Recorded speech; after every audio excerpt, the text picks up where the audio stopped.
Quando falamos de desenhos animados, é de senso comum que muitas vezes a gente remete a imagem do desenho diretamente ao protagonista. Ou não, né? Tem isso também. Mas ao mesmo tempo que temos protagonistas muito ruins por diversos motivos, hoje eu estou aqui para falar os melhores protagonistas dos desenhos animados, na minha opinião. Então se você discordar de algum ou achar que faltou alguém nessa lista, comenta aqui embaixo porque eu vou amar debater isso com vocês. Então sem mais delongas, vamos lá. Eu já vou começar com um polêmico. E quando o protagonista é tão humano a ponto de que as pessoas acham ele irritante? Eu acho que esse é o caso de Steven Universe. O Steven, durante todo o desenho, tem um amadurecimento incrível. Ele começa como um menino bobo e termina como um cara totalmente transformado. Acontece que no começo do desenho, ele ainda não controlava seus poderes e nem sequer tinha algum conhecimento a respeito deles. O que tornava essa jornada, que muitas vezes se transformava em uma jornada de autoconhecimento do Steven muito interessante, já que praticamente a cada poder que ele aprendia a controlar, era uma lição que era aprendida. Não só poderes no caso, mas também as fusões, onde cada uma tem um significado diferente. Eu acho isso muito fofo em Steven Universe. Acontece que apesar de tudo isso, Steven era uma criança. Ele sentia tudo sem medo ou receio, o que para muitas pessoas fez com que ele se tornasse um personagem chato que vive chorando. E eu admito que era bem complicado acompanhar o Steven no começo da história, porque ele muitas vezes era muito imaturo, mas tudo isso faz parte de um progresso que fez o Steven crescer, e acompanhar isso foi muito bom. O Steven ensina que a gente deve sentir sem medo e não reprimir essas emoções, o que é um ótimo exemplo para as crianças que assistiam. E não só crianças, né? Até os marmanjos que assistem. Mas depois da choradeira, ele levantava a cabeça e seguia em frente, nunca deixando de ser essa criança pura, que sempre acreditava no lado bom das pessoas. Porém, como nem todos são flores, em Steven Universe Futuro, a gente vê o quanto os eventos da série impactaram o Steven. Ele tinha ansiedade e virou até um monstrão no final da série. Mas com a ajuda de todos que ele amava, não sozinho mais uma vez, ele conseguiu passar por esse problema e também deu pra gente esse final maravilhoso. Por mais que alguns achem bem mais ou menos, eu acho o final muito bom. Então, por todos esses motivos, eu acho o Steven um protagonista incrível. Falando em incrível, o Incrível Mundo de Gumball também fez esse papel de colocar um protagonista muito top para nos apresentar o programa. Diferente de Steven Universe, o Gumball não foi muito marcante por causa do seu amadurecimento como pessoa e sei lá mais o que. Acho que ele conseguiu se tornar tão icônico por causa do seu carisma. A loucura do Gumball, junto com toda a loucura que tinha em Elmore, fazia com que ele brilhasse. A personalidade do Gumball é algo que marcou tanto que até hoje tem gente fazendo memes dizendo: toda a minha personalidade roubei dele. Além de engraçado, ele representava muito bem o povo com essa idade dele, 12 anos. As suas aventuras e falhas miseráveis faziam com que a gente se sentisse muito próximos dele. Claro, tem episódios que ele se supera e tudo mais, porém nada disso faz com que essa personalidade única do Gumball mudasse de fato, assim fazendo com que, do começo ao fim, ele fosse um personagem muito bom. Puxando o gancho de Finn, o Finn de Hora de Aventura também é um protagonista que não dava nada, que ninguém dava nada pra ele, mas no fim entregou tudo. Ele começa como uma criança normal que tem um crush na princesa Jujuba e faria de tudo pra agradar ela, mas em diversos eventos fizeram com que ele amadurecesse jovem demais. O Finn, ao longo do tempo, vai percebendo que sua imagem de que um herói ou um vilão devem ser vai sendo distorcida, e que isso agora vai além de lutar contra o mal. O Finn, no fim de tudo, procurou buscar a paz. Acho que o que mais fez o Finn crescer foi os diversos relacionamentos amorosos que deram errado, que inclusive a série mostra de forma bem realista. Após ele ficar com a Princesa de Fogo, a gente vê o quão prejudicial aquilo se tornou para os dois, que a comunicação é realmente importante para manter qualquer tipo de relação saudável, e que aquilo fez o Finn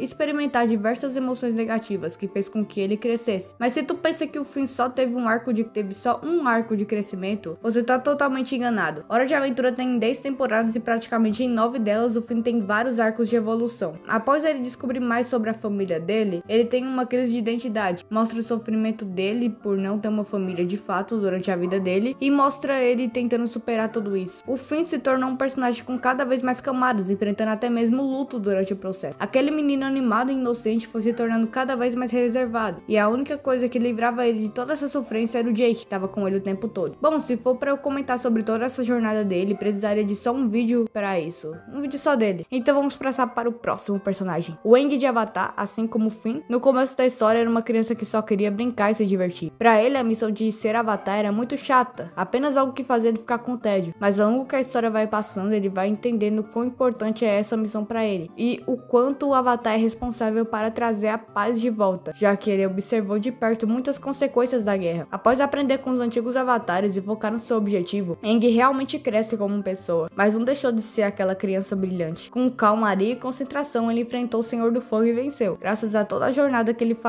que ele havia passado até então. A responsabilidade de ser o Avatar e o que todas aquelas pessoas passaram muitas vezes fizeram com que o Aang se sentisse culpado. Eu lembro que teve situações que o Aang refletia, eu deixei mesmo isso acontecer? E aos poucos mudou o novo Aang, que se tornou alguém muito mais responsável e ciente de suas ações, ao invés de ser só um menino que não ligava pra nada. Assim como o Aang se sentiu culpado, outra protagonista que teve que lidar diretamente com isso foi a Luz Noceda, da Casa Coruja. Vocês pensaram mesmo que eu não iria citar o meu desenho favorito num vídeo desses? Qual foi, né? Bom, a Luz começou como uma menina nerd que não tinha amigo nenhum. Daí ela foi para um mundo alternativo, as Ilhas Escaldadas, e lá conseguiu os amiguinhos esquisitos dela. Só daí ela já é uma protagonista incrível, a luz da vida de todo mundo. Foi mal, não resisti em fazer alguma piada assim. Mas o que fez ela ir disso pra isso aqui foi uma coisa que ela fez. A menina viajou no tempo e ajudou o imperador do passado a fazer magia.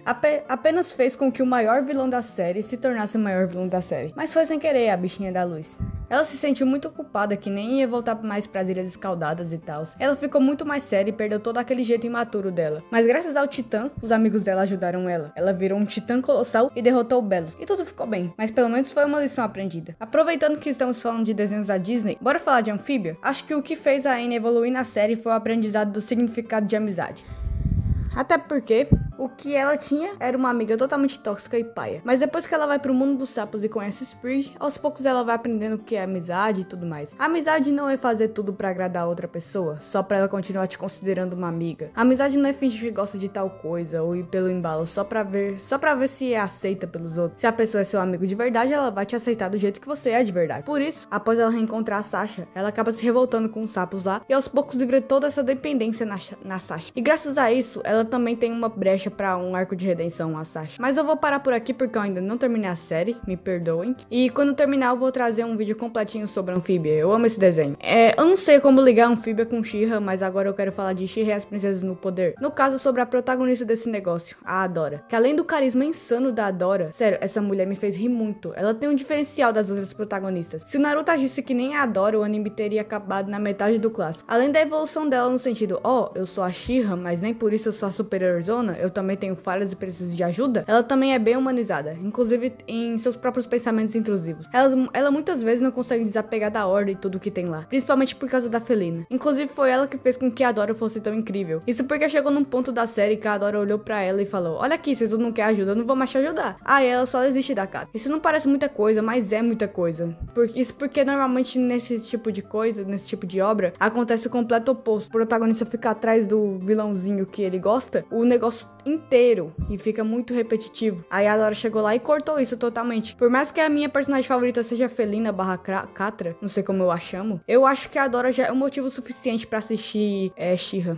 Se não for pela Adora, vai ser pela Entrapta, tá? A Entrapta é maravilhosa. O plano agora era falar das protagonistas de Arcane, Jinx e Vi, mas como as duas são protagonistas de muita importância, não tem como focar só em uma. Mas todo mundo que assistiu Arcane sabe o quanto elas são grandiosas e cheias de camadas, personagens realmente incríveis, assim como Arcane é. A Vi sendo a culpada da história, supostamente, e a Jinx sendo a vítima. Mesmo que todo mundo saiba que no fim de tudo, todo mundo é vítima nesse negócio. Enfim, Arcane supremacia. Outro protagonista muito bom pra mim é o Dipper, que por causa de toda aquela trama envolvendo um certo triângulo, ele poderia ter ido pra um lado bem pior. Mas felizmente tudo deu certo e sem dúvidas comparando com a Mabel, ele é muito mais ciente das ações dele, mas não deixa de ser muito curioso. Eu realmente acho o Dipper um dos melhores personagens de Gravity Falls, que sem dúvidas é um dos melhores desenhos já criados no mundo. E por fim, o Ribby apenas um show. Aí você pode falar, ai, mas o Mordecai também é protagonista. Sim, ele é, mas eu não considero ele um bom protagonista, considero ele mais um babaca mesmo. Diferente do Ribby, que teve um arco de evolução muito bom, com ele voltando à escola e aprendendo a ser alguém melhor pra namorada dele e tudo mais. Enquanto isso, Mordecai só decaía como pessoa, mas também não deixa de ser um protagonista super marcante. Apenas um show é mesmo uma obra de arte. Bom, acho que por hoje é só. Eu tentei trazer aqui os protagonistas que mais me marcaram nas animações, e agora eu quero saber de vocês. Quais são os seus protagonistas favoritos? Comentem aí. Esse foi um vídeo em estilo um pouco mais diferente, espero que vocês tenham gostado. E esse foi o vídeo. Se você gostou, deixa o like, se inscreve aí pra me dar uma força, e é isso, até mais.